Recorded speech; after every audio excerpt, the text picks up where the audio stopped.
Good morning बच्चों। तो subject verb agreement के 7वें पार्ट की तरफ चलते हैं। 6 पार्ट हम लोगों ने क्वेश्चंस एरर्स के कर लिए हैं। इसमें फिल इन द ब्लैंक्स के भी क्वेश्चंस बनते हैं और इसमें ABCD करके जो हमारे पास स्पॉटिंग द एरर भी आता है। लेकिन मेरा कहना ये है, मेरा मानना ये है कि अगर आपको क्वेश्चंस का आंसर का पता है, आपको पता है कि भाई कौन सी चीज़ कैसे होगी, तो फिर कौन सी जगह पे A पार्ट B पार्ट लगाए कोई मायने नहीं करता। लेकिन बजाय इसके अगर आपको पता ही नहीं है आंसर क्या है, तो आप जहाँ मर्जी उस ऑप्शन को रख लीजिए। मैं क्लास में भी इसी तरीके से पढ़ाता हूँ। तो क्लास में भी अब मैं यही कहता हूँ कि यार आप अगर ABCD कहीं पे भी रख लो, अगर आपको आता होगा आंसर आप कर लोगे, नहीं आता होगा तो कोई फ़र्क नहीं पड़ता है। 1% का जो तुक्का लगता है वो जनरली जब हम लोग घर पे करते हैं तो सही हो जाता है, लेकिन एग्ज़ाम में वो बिल्कुल गलत हो जाता है। तो चलिए चलते हैं क्वेश्चंस की तरफ। क्वेश्चंस क्या कहते हैं? पहला क्वेश्चन है, he is one of the tallest boy in the class. Easy question है। A body of volunteers have helped in making this function a great success. Then we have our success or our failure largely depend on our actions. 11 miles है ये, 11 miles are a long distance to cover. Then we have the type of qualities you acquire depend upon your company and so you associate yourselves with simple people. Most of the teachers are not eligible for this post ऐसा, और many a men attended the meeting here. अब चला देखें, ये of हमारा preposition रहा और इस प्रपोजिशन के बाद आने वाला ऑब्जेक्ट, और ये ऑब्जेक्ट द और टॉलेस्ट या बॉय नहीं, ये पूरा का पूरा ऑब्जेक्ट है। ये प्रपोजिशन आई, प्रपोजिशन के बाद आने वाला फिर ऑब्जेक्ट, और ये रही सब्जेक्ट हमारा, और इस सब्जेक्ट के लिए ये रही वर्ब ही इज़। अब ही के लिए तो इज़ आ गया, लेकिन आगे है one of the tallest boy. अब इस ही के बारे में बात नहीं हो रही, अब इस वन के बारे में बात हो रही है। भले ये टॉलेस्ट बॉय के में इस ही है, लेकिन अभी हम लोग वन को कंसिडर करेंगे। तो वन अगर मान लीजिए सब्जेक्ट है, तो अब देखिए ज़रा, one of the tallest boy, हमने एक रूल पढ़ा था कि भाई one of the tallest boy in the class की क्लास में ये जो है सबसे लंबा लड़का है, और ऑफ के बाद जो है हमेशा हमें ऑब्जेक्ट को लेना है जो कि ऑप्शंस को बताता है, और ऑप्शंस हमेशा एक से ज़्यादा होते हैं, और ज़्यादा होंगे तो बॉय को करना पड़ेगा बॉयज़, ज़्यादा होंगे तो क्या करना पड़ेगा? बॉयज़ करना पड़ेगा। अच्छा, टॉलेस्ट को हम लोग प्लूरल नहीं बना सकते क्योंकि ये क्या है? ये एडजेक्टिव है, एडजेक्टिव कभी प्लूरल नहीं बनता। और ये हमारा आर्टिकल, आर्टिकल भी कभी प्लूरल नहीं बनता। अच्छा, बनता क्या है? या तो नाउन या प्रोनाउन, और या फिर वर्ब। तो ये रहा हमारा नाउन, इसको बना देंगे बॉयज़। अच्छा, एक हम इस तरीके से भी समझ सकते हैं कि भाई क्लास में एक लड़का तो नहीं हो सकता जिससे वो कंपेयर कर रहे हो, कि भाई तभी तो हम लोग बोलेंगे कि सबसे ज़्यादा लंबा लड़का है, जब हम लोग बाकी सबको कंपेयर करेंगे। तो क्लास में कोई एक लड़का तो नहीं होगा, एक से ज़्यादा ही होंगे, दो भी नहीं हो सकता, एक से ज़्यादा ही होंगे, और दो भी हैं अगर तो हम उसको प्लूरल मानेंगे। तो प्लूरल मानेंगे तो हमें करना पड़ेगा बॉयज़। सेकेंड वाले पे चलें, अ बॉडी ऑफ वॉलंटियर्स। अच्छा, वॉलंटियर्स को अगर ले लें तो हैव आ जाएगा। वॉलंटियर्स हो सकता है कि हमें मीनिंग ना पता हो, लेकिन हमें इतना पता है कि ये प्लूरल है, और अगर ये प्लूरल है तो हैव आना चाहिए। लेकिन ये बोलना चाह रहा है अ बॉडी ऑफ वॉलंटियर्स, मतलब वॉलंटियर्स की एक बॉडी। एक बॉडी मतलब मान लीजिए वॉलंटियर्स का मतलब होता है ऐसा कोई लोग जो अपनी मर्जी से कुछ काम कर रहे हो, उसको हम लोग वॉलंटियर्स कहेंगे। तो वॉलंटियर्स मतलब एक आदमी है जो ऐसा करना चाहता है, और वहाँ पे एक नहीं, वहाँ पे 5 लोग हैं और उनकी एक टीम है, तो उन वॉलंटियर्स की एक बॉडी हो गई। तो एक बॉडी, उनके बारे में बात करी जा रही है, तो ये सिंगुलर हो गया। तो अगर सिंगुलर हो गया तो मुझे हैव नहीं करना, मुझे यहाँ पे हैज़ करना है। तो क्या बच जाएगा? A body of volunteers has helped in making this function a great success. इस वाले पे चले, आवर सक्सेस और आवर फेलियर। अब देखो, हिंदी में जो और होता है ना, उसका मतलब होता है प्लस, और इंग्लिश में जो और होता है ना, उसका मतलब होता है या तो ये या तो ये, मतलब कोई एक। अगर सक्सेस की बात करें तो फेलियर नहीं, और अगर फेलियर की बात करें तो सक्सेस नहीं। जैसे मैं आपको कहूँ या तो आप आ जाओ या कोई और आ जाए, तो अगर आप आएंगे तो और आने की ज़रूरत नहीं है, और कोई और आ जाता है तो आपको आने की ज़रूरत नहीं है, लेकिन जो भी आएगा वो कोई एक होगा। तो अगर ऐसा बोला जा रहा है भाई इनमें से किसी एक की बात हो रही है, तो आप जिस मर्जी उसको ले लो। ये फेलियर भी सिंगुलर है और सक्सेस भी सिंगुलर है, इन दोनों को अनकाउंटेबल नाउन कहते हैं।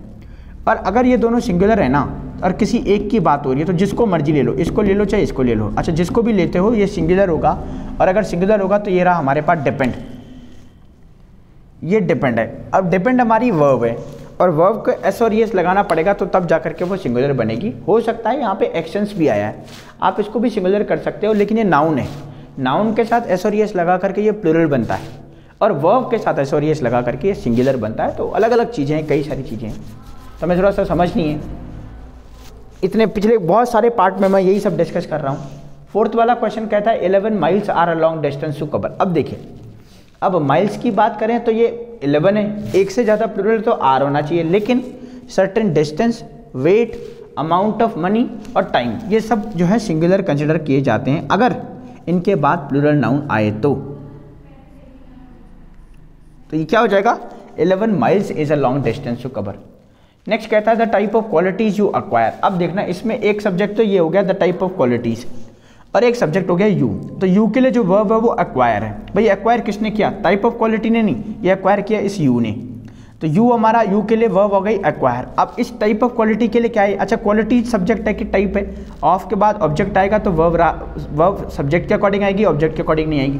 तो ये रहा हमारा टाइप। अब टाइप सिंगुलर है ना, तो अब हमें ढूंढना पड़ेगा वर्ब। अब वर्ब ये रही डिपेंड, डिपेंड का मतलब होता है निर्भर होना। उसके बाद अब देखिए अपॉन हमारा प्रपोजिशन है, योर हमारा पॉसेसिव प्रोनाउन है, कंपनी हमारी नाउन है। तो ये सब ना छोड़ करके हमारे पास सिर्फ एक बच गया डिपेंड, और डिपेंड का मतलब होता है निर्भर रहना, और ये कोई एक्शन है, और अगर ये एक्शन है तो मेन वर्ब है, और मेन वर्ब है तो एस और एस लगा करके बन जाएगी सिंगुलर। अच्छा इनसे पहले वाले में कहीं हम लोगों ने एज और आर देखा था, वो हेल्पिंग वर्ब थे। जब हेल्पिंग वर्ब प्रेजेंट नहीं होगा तो हम लोग मेन वर्ब को कंसिडर करेंगे। नेक्स्ट क्वेश्चन कहता है मोस्ट ऑफ द टीचर्स। अब देखना यहाँ पे मोस्ट ऑफ द टीचर्स आ गया। इससे पिछले वाले पार्ट में हम लोगों ने किया था 3 पार्ट्स ऑफ, तो 3 तो डेफिनेट था, यहाँ पे मोस्ट इंडेफिनिट है। मोस्ट मतलब ज़्यादातर, ज़्यादातर कितने हैं पता नहीं है। तो मोस्ट के बाद जो है वो टीचर्स है, तो अब हम लोग टीचर्स को लेंगे। अगर मान लीजिए यहाँ पे कोई डेफिनेट नंबर होता है, जैसे मैं बोलता हूँ वन ऑफ द टीचर्स, मतलब उनमें से कोई एक, तो अब ये मोस्ट ऑफ द टीचर है तो मोस्ट तो इंडेफिनिट हो गया, तो अब हम लोग टीचर्स को कंसिडर करेंगे।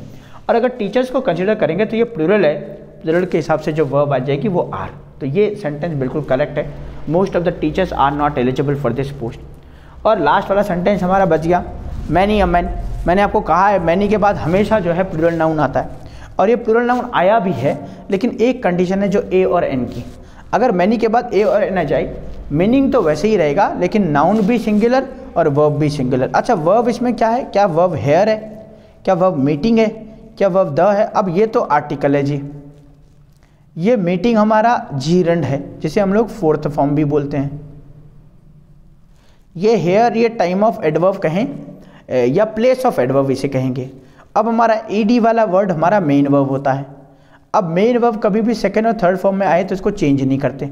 अब बच गया हमारा ये वाला पार्ट, मान लीजिए ये ए पार्ट है, ये अटेंडेड बी पार्ट है, ये सी पार्ट है, और ये यहाँ पे मैंने नो एरर कर दिया। अब बाकी सब चीज़ें तो आपने देखी, लेकिन आपने देखा यहाँ मैन आया हुआ है और यहाँ ए और एन लग गया, तो इसको क्या करना पड़ेगा, MAN करना पड़ेगा। तो मैनी के बाद अगर ए और एन आ जाए तो नाउन भी सिंगुलर और वर्ब भी सिंगुलर। तो ये तो हमारा वर्ब सेकंड फॉर्म में, तो इसको तो चेंज नहीं कर सकते, लेकिन इसको कर सकते हैं। अच्छा मैं अगर ए हटा दूँ तो सेंटेंस बिल्कुल सही है, तब इसमें कोई करेक्शन नहीं करना, मैनी मैन तब ठीक है, और ए और एन आ जाए तो सिंगुलर कंसिडर कर देंगे। अच्छा अगर आप लोगों को समझ में नहीं आ रहा है, वैसे तो समझ में आ ही रहा होगा, बहुत अच्छे से आ रहा होगा, क्योंकि आप लोग पहले से जानते हैं इस सब्जेक्ट। ये चैप्टर बड़ा इंपॉर्टेंट है और ये चैप्टर बड़ा इजी भी है, क्योंकि ज़्यादातर लोग लास्ट तक तो नहीं पहुंचते हैं, लेकिन स्टार्टिंग का चैप्टर जरूर पढ़ते हैं। तो ये स्टार्टिंग का इसलिए आप लोगों को भी आता होगा। एक और चीज़ ध्यान रखें, अगर कहीं कोई दिक्कत लग रही है कॉन्सेप्ट को समझने में, तो आप हमारी प्लेलिस्ट पे जाकर के चेक कर सकते हैं। हम लोगों ने वहाँ पे बहुत सारे क्वेश्चन सॉल्व किए हैं, तो वहाँ पे जाएंगे तो उन क्वेश्चंस पे देख करके आप क्या कर सकते हैं, कॉन्सेप्ट को पढ़ करके फिर हम लोग एक एक करके क्वेश्चंस को कर सकते हैं। ये 7वां पार्ट है, इसके बाद 2-3 पार्ट हम लोग और करेंगे, जिसमें थोड़ा सा और अच्छे से लेवल क्वेश्चन डिस्कस करने की कोशिश रहेगी। आज के लिए क्लास यहीं पर रखते हैं। जय हिंद आज के लिए।